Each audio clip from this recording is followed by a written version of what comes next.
move forward in the state Senate. I'm the only candidate talking about reparations. I'm the only candidate talking about prison abolition and removing the exemption clause from the 13th Amendment. So we're going to let this FDNY pass by. Alright. I am seeking. This is great. You know we're starting the fire here.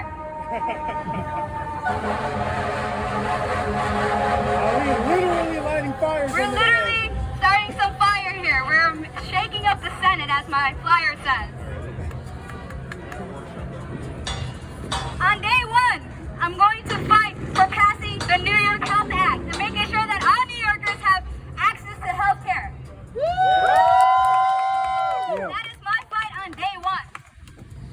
I will be also fighting for employment and work opportunities, making sure that people are not being pushed out of their homes. Because let's be honest, it's not about who's coming into Harlem, it's about the poor policy making in Albany. That is what's pushing out Harlemites. That is what's pushing out the businesses out of Harlem.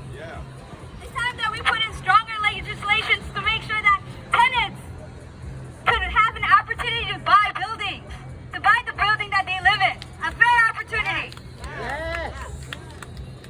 And also, did I mention I'm a socialist and I'm unapologetic about it?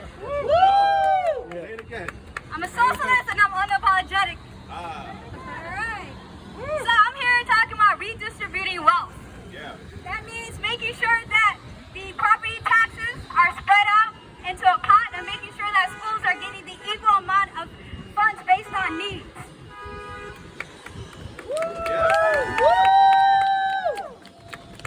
Alright, I'm still looking for Kristen, who was supposed to be one of my speakers.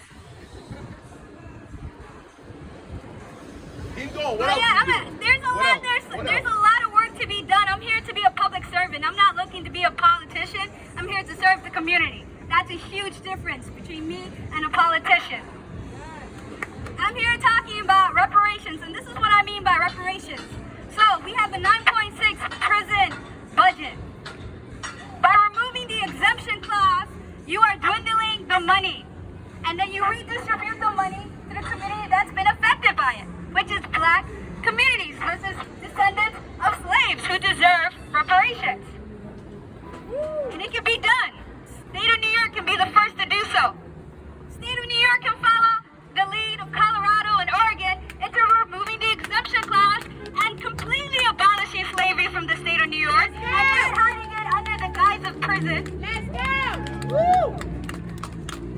This is why when I go to Albany, I'm fighting tooth and nail to make sure that everybody's voice is represented.